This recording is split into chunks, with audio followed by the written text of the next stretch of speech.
Welcome back to the 2023 Portland Open, presented by Latitude 64. This is Gatekeeper Media's coverage of our Round 1 MPO feature card. This is the 7th event of the DGPT 2023 season, and this is our first Elite Plus event. Nathan, we talked about that a little bit in the front nine. It's a big deal out here in Portland. It is. Glendoveer West going to be the first course that we see today. We saw the front nine, and that plus adds 50% extra points for your placement this weekend. So all these players vying for some top spots. Ricky Wysocki has himself up inside the top 10 with a 3 down on the front nine. And at this point in the players round, Adam Hammis and Carter Aarons carding their 8 down overall. So that's what we're trying to get to, and hole 10 seems like a good place to start it. It does. 625-foot par 4. If it were not for this Mando, you would have a lot of wide open space on the left, but there is an OB line all the way down the right side. Once you pass that Mando on the right side, then you've got a pretty small, or one of the more wooded parts of the course to navigate uphill towards this basket. The farther right you get, it opens it up a bit more. Gonna be way far back, trying to get a par from where Jakub ended up at. Yeah, low ceiling certainly a theme here. Backhand flex shots for these righty players, or cut roller is a pretty popular option, more aggressively. Just a bit too high. The Mando tree that you see right there is only about 290 off of the tee. But with the low ceiling, really makes it seem like it plays a good bit farther. Yeah, unquestionably. You're not able to... You can go full power through this first gap, but because you don't want to work it all the way to the right... That's the line. In order to test the Mando. Oh, wow. Yeah, Ricky is up there. He should have a swath of options for his second. Yeah, he was able to get over half of the hole there, even with the low ceiling. And Albert looks like he's going to do the same. Gets a bit of a skip. Not quite as far as Ricky, but still going to be in good position. I think the thought I was trying to express was, if you can get beyond and left of the Mando, it opens up everything. You can throw an easy forehand or easy backhand in.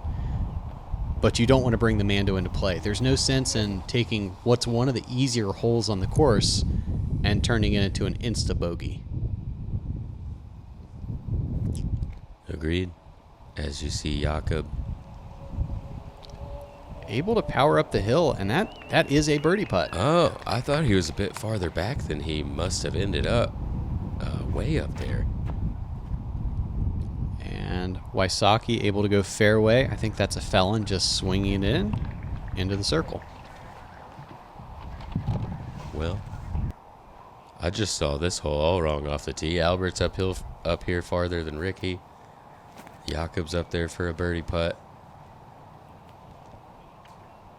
But we only do first takes here on Gatekeeper Media. Albert's going to be frustrated with that approach. He is going to have a putt, but much further away than you would dream from that perfect angle.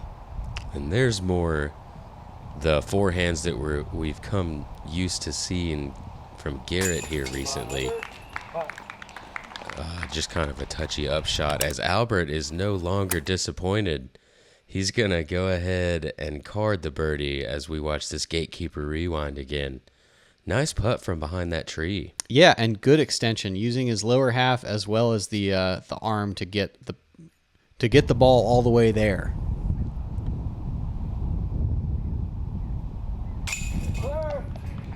Ricky Wysocki also going to card his birdie.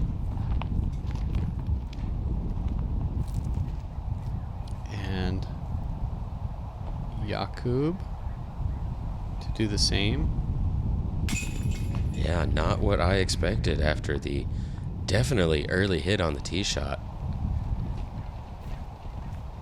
But 3 birdies and 1 par, pretty good here on hole 10. 35% of the field did take a birdie, as this was the 3rd easiest hole on the course. Hole 11, 345 feet, playing pretty straight. There is a double mandatory. And I imagine that going up the middle is just about the only viable play. You could try to play something to flex on the outside, but it doesn't seem really worth it. Yeah, this one kind of feels like you got to get lucky at the end. You can throw your straight shot, but then as you see, there's only about a basket-wide gap.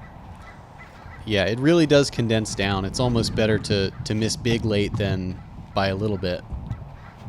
Wysocki going to disc down to the mid-range, I think. One of the few opportunities to throw that disc speed. With a bit of headwind here, I wouldn't go mid-range, but Ricky definitely throws farther than I. Plinko a little bit there, going to be middle fairway, and kind of an awkward upshot. That's a pretty small gap he's looking through. Yeah, that's kind of a theme. Many of the par 3s here are going to play between the golf fairways in mature trees without a whole lot of underbrush. And consequently, it leaves approaches where there isn't a single great gap to work with. Tamm finds a little bit of that low ceiling as he tries to use too much airspace. Garrett to the Color Glow Rock 3. Look at him playing the flip and the body English. Yeah, late turn. We'll see what he ends up with, possibly inside circle 1 there. And was not sure what line he was intending to go, but looks like he will have a look at the basket from circle's edge for par. Ricky just going to go around rather than try to hit that gap. Pretty smart. Lots of space over on the right side once you do get halfway down the fairway. Yeah, absolutely. Jakub kind of pinned behind those trees, has to just throw a little floaty spin. Comes up just short. Garrett for his bird. And ramps off the top. Tamm from near circle's edge for his par. Kind of need this to keep your round going. You don't want to bogey one of the few holes under 400, and does so successfully. Yeah, not many players did bogey, just 10, but still only 29, so under 30% of the field able to get the birdie still. You noted that a lot of these holes are putting together 60+% par. And, you know, par can be a good score, but it may not be separating the field the way the designers might hope. Especially considering that these were already just about ideal scoring conditions. Yeah, no wind today. For the most part, as far as what we see on tour. Moving to hole 12, 380-foot par 3. Couple different gaps to choose from. The best one, I believe, is the one that the drone flew through. A bit of a flex, but pretty straight to hyzer finish. You see the body language of a force over from Jakub, but the disc breaks out of it too quickly. There is also a flex for a lefty backhand or a forehand. It's a bit longer of a turn. You have to flex it longer than you do with the righty backhand. That's why I believe that's a better shot over on the right side, as Ricky does not quite flex that one long enough. No, looks like he threw it in between both of those options. Albert's going to go wide outside. I doubt we'll see much skip. And yeah, kind of a counter skip to push him straight. Does get about pin high though. Yeah, I tried that shot as well, practicing, and just didn't really get any right movement out of it once it hit the ground. And Garrett also forcing something over, very stable. And once again, into circle 1. Yeah, that's more stable than my brain thinks. Yeah, I'm not sure it's strictly necessary. I think you could do good work with a flat 9-speed down that same gap and just letting it naturally fade. Wysocki, the little spinny approach, and that'll be good for his par.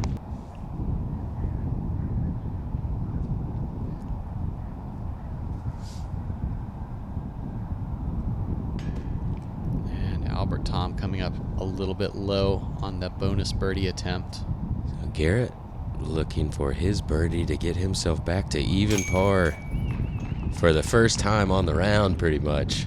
Yeah, long road back, but capitalizes on this opportunity. Yeah, and it is the second easiest hole on the course, averaging it at 2.76. Hole 4 was the easiest, so that not a single hole averaged more than a third of a stroke under par. Pretty remarkable. It's hard to do that with as good as competition is, and I don't think we've seen that at many of the other courses on tour to this point.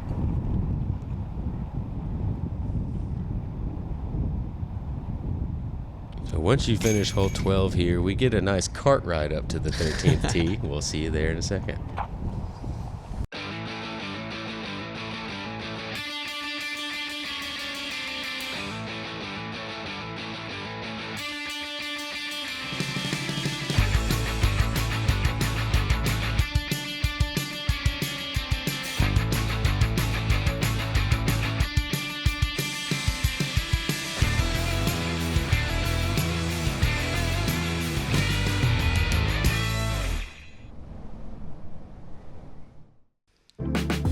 Hole 13, a par 4 at 930 feet. Your tee shot is elevated and you're throwing downhill.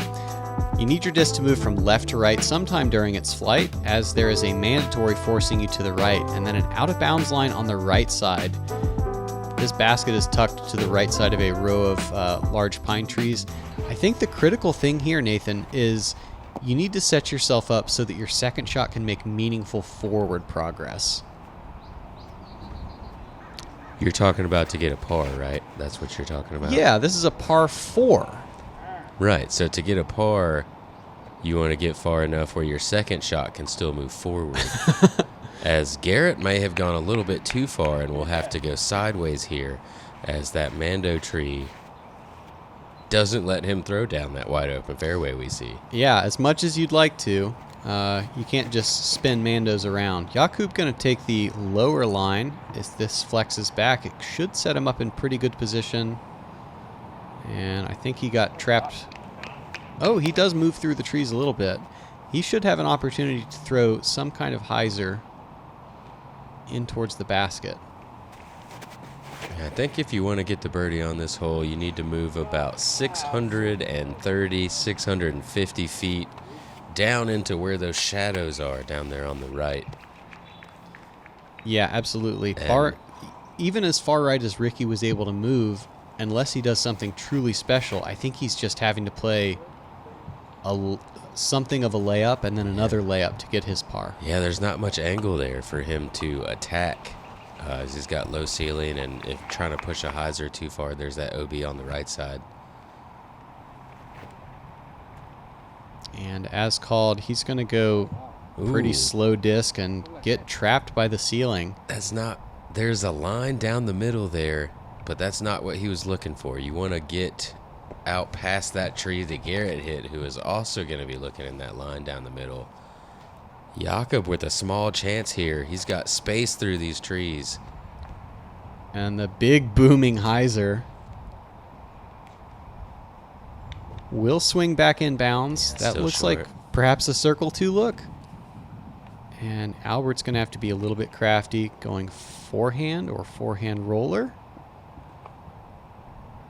And curls successfully. Will be inbounds, but kind of in the cluster.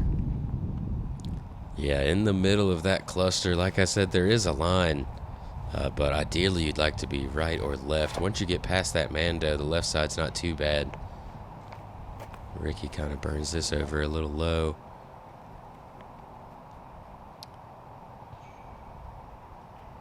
Garrett also going to take the left side turnover route. And a little bit of fade on this, and he's in good shape. Very nicely done. Going to be looking to get a par now. And what a gap here. I had this gap earlier. Yeah, don't love it. Albert does have a very good forehand. He doesn't have more than maybe 250, but he's yanked it over. Oh, that's such a tight little spot right there. He was trying to go out to the left. There's not a great way to come back in. Yeah, you're throwing at a wall and hoping you find some good space. Obviously, the hardest hole on the course. Yeah, I don't think anybody's played this particularly badly. Garrett's tee shot wasn't great. Ricky's second left something to be desired. But in my head, 4 was going to be gaining strokes on the field by a large margin. Yeah, and I am again surprised at the amount of birdies that we got on this hole. I'm not telling you guys that there's a lot of birdies, as there were still only 6. However, important distinction. That's a lot. It is. It takes a perfect turnover shot, 550 minimum, to a small landing zone. Yeah, I think it's 650. To then hit a gap, test the out of bounds, get back in, and still make a putt. Yeah, I thought we might see 2, so kudos to you guys for doing something that I can't even imagine. Moving into hole 14, 465-foot par 3. There's another double mando that you've got to go through, but it shouldn't really come into play too much. Just kind of keeps you from going in other fairways. If you can right-handed backhand, drift it to the right, and then fade to the left late, that is your most open spot to get into this green. But over where Garrett's at, you're just kind of hoping you skip in there. And skip in there he does, up the hill to circle 2. This is definitely one of the holes that's going to play for the righty backhand force over into this largest gap. Jakub has thrown this too low, and we'll have to play an upshot.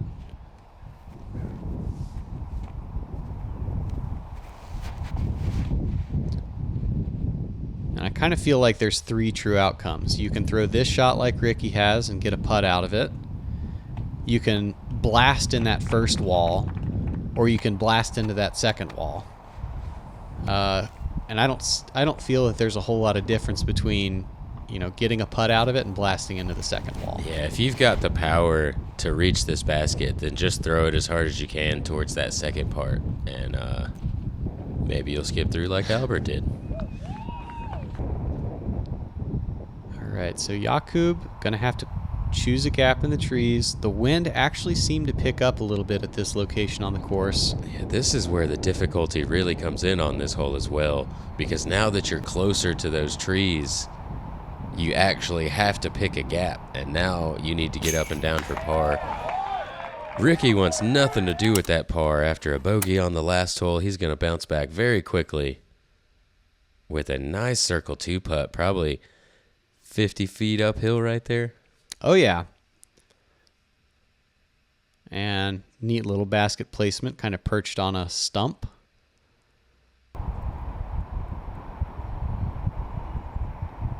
Albert with a clean look and just left.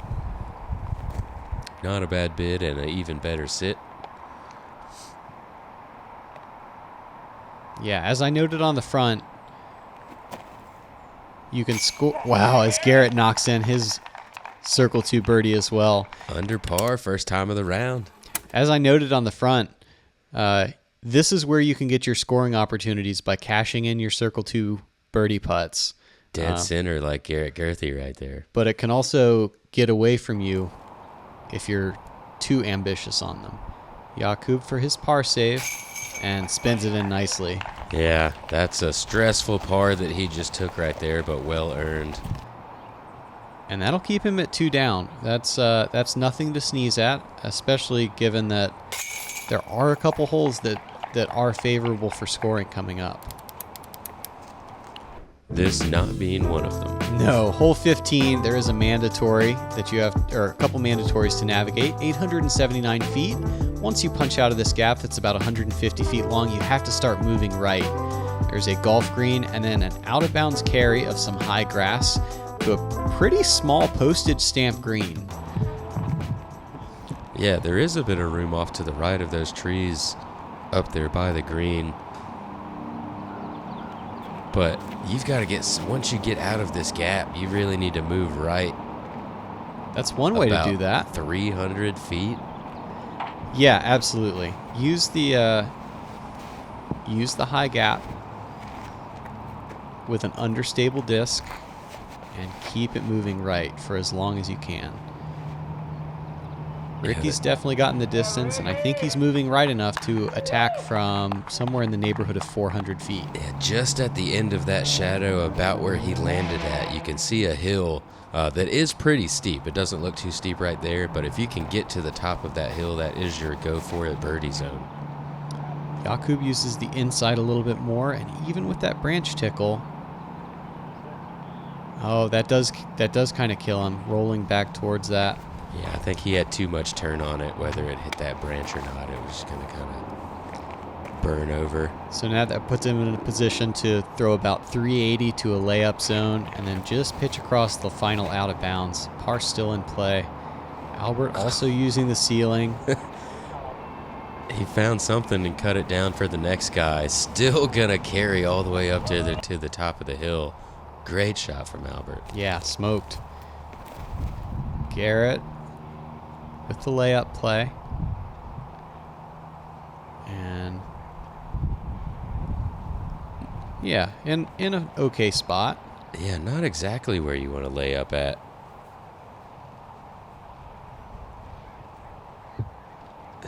You'd like to go off to the right side as that Jakub just clear the... I don't think he quite did. Ricky giving this plenty of width and just clears the inbound or clears the out of bounds. And missing to the right is the acceptable mistake here. Garrett, from as far back as he was, wow, able to get it in and will putt for par. Yeah, that's a great scramble from him there if he is able to do so. And I'm surprised. I guess Albert didn't like the footing. Tries to play a forehand across. Yeah, it looked like he wasn't really able to run up for the backhand. So he went with that forehand since he can get more power on that standstill, and it just didn't work out for him there. That's a crazy steep angle there from Jakub, able to get up and down for his part, challenging that OB tree over there on the left side. And Albert scoots his fourth pretty long. Ricky for birdie.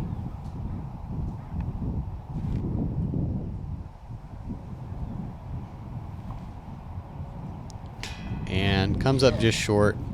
Yeah, these holes are hard, man.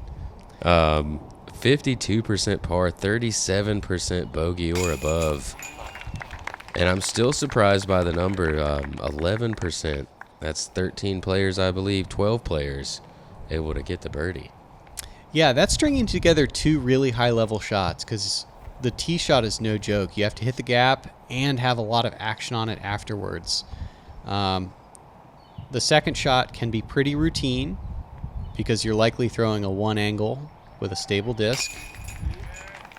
And what a save there from Garrett, hitting one of the trees in the gap and able to get up and down for his par. Yeah, that's big. Albert's going to be kicking himself a little bit for a missed opportunity, but a couple other pars incoming.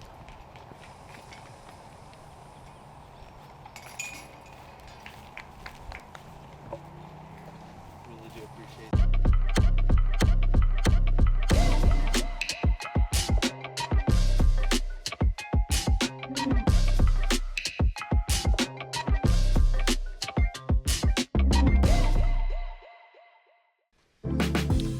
Hole 16, 456-foot par 3. I guess it's one of the more attackable holes that you were talking about, but low ceiling, there's not a ton of chance for a skip up here. I guess with the right-handed backhand, there is a better chance than in my left-handed backhand opportunity. But low ceiling, it's a long hole, and you know, there's you kind of want to get to the right side of that big green tree you can see right there at the gap so you can skip up in there.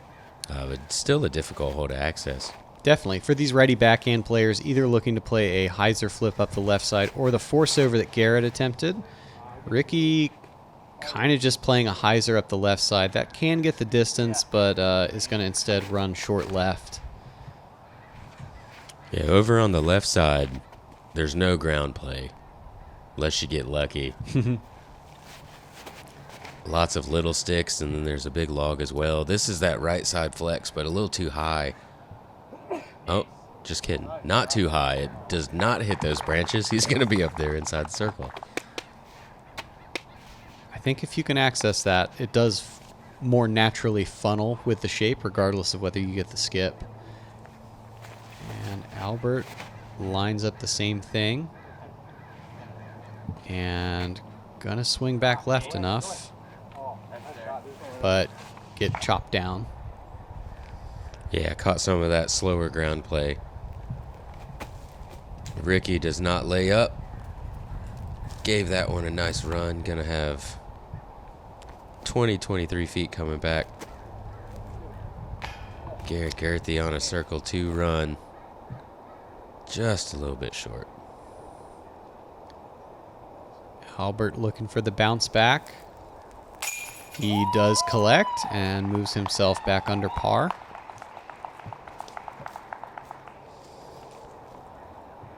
This is one of my favorite greens on the course. I really enjoy being encased in the trees, I guess. Yeah, one of the few opportunities you get to do that in a place on this course that does have some underbrush around it.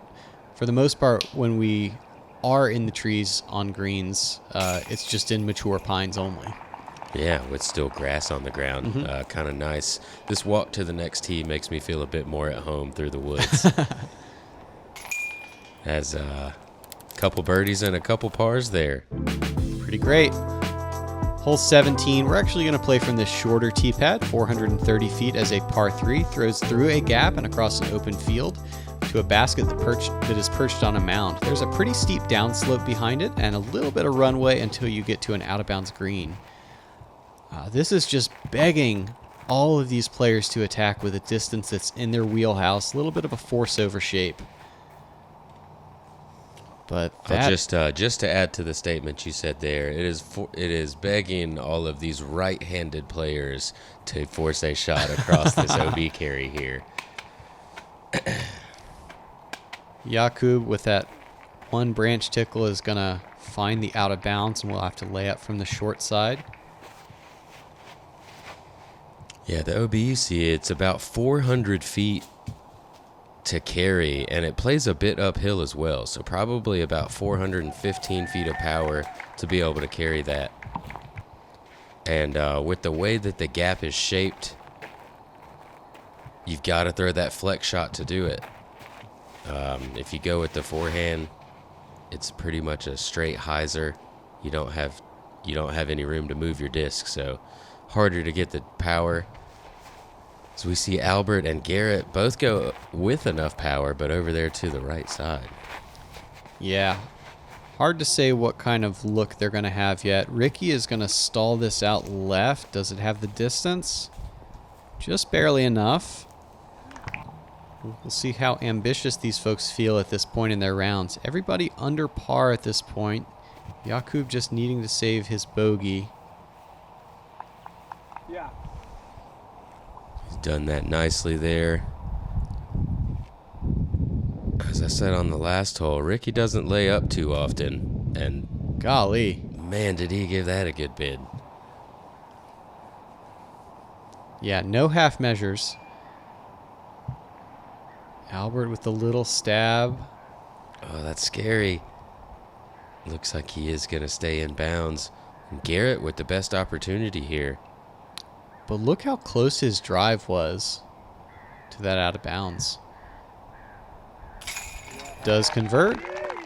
Nicely done. Yeah, his best score of the round so far, 2 down.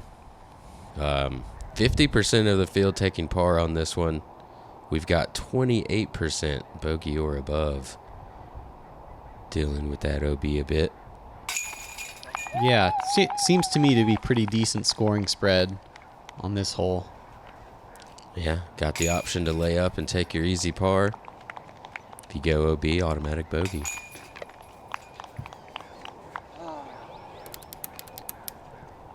And that brings us to our final hole out here at Glendoveer West. Hole 18, 1,107 foot, par 5 with 4 mandos. 2 double mandos. You're playing across 3 different ball golf fairways here. And on the trees in between, you've got those double mandos to go through, but 400 feet, you're through the second tree line and have an open look at the basket. And a little bit of out of bounds in play on the second and third shots. May see big flexy backhands, may see some rollers. Definitely don't want to see a shot thrown straight into the ground. And I wonder if the cheering in the background may have gotten him a little bit right there. He looked immediately disheartened when he let that go. Yeah, one of the necessary problems of spectator golf, right? Yeah, you can't, it's bad timing, but there's nothing wrong with that. Yeah, we as players definitely appreciate when folks come out to see what's going on, and they provide a really good, awesome spectator experience here at Portland Open, deliberately trying to attract people from this busy Pacific Northwest to come play. See a couple shots get right about to the tree line now, and Jakub gonna go big. He makes it through, does navigate that double mando, but is getting towards the second mando and has missed it. That's a pretty tough result because he hit that shot about as well as you can, but because of the angle break in the fairway, pushed too far right as it crossed the second tree line. Yeah, I'm not sure that anybody expected to see somebody miss the second set of mando on this hole this weekend. That's a very long distance roller he just threw there. Wysocki playing a little position shot. And not really what you want. It's hard to get to the basket if you don't make it through this tree line. Garrett is able to play the flexing backhand, yeah. and that'll leave him somewhere in the high 300s away. This is a pretty attackable green, relatively speaking. Is out of bounds around it, but maybe 90 feet across. So throwing 3 from a drop zone now. He's going to be up there. That's the markers for the FPO pin there. So he's still probably 110, 120 feet away. But even with that Miss Mando, should have an easy up and down to get his par. Albert with the big forehand. That'll be near Circle 2's edge, and Ricky's third. Yeah, this low ceiling is what I was referencing to, as it's hard to reach the pin from here. Yeah, throwing over a big valley, but is able to swing a wide hyzer, gets a little ground play, and we know that Ricky Wysocki range is pretty big. Gurthie, Color Glow Rock 3, and gonna come up short. I think, as I noted, I was expecting that to be in the high 300s and playing uphill. Hard to reach that with a mid, even for double G. Yeah, as we see, Jakub does get up and down for his par. Ricky Wysocki not gonna convert for his birdie either. This was one of the more birdied holes today, as Albert again immediately did not like that shot out of his hand. 29% of the field taking a birdie.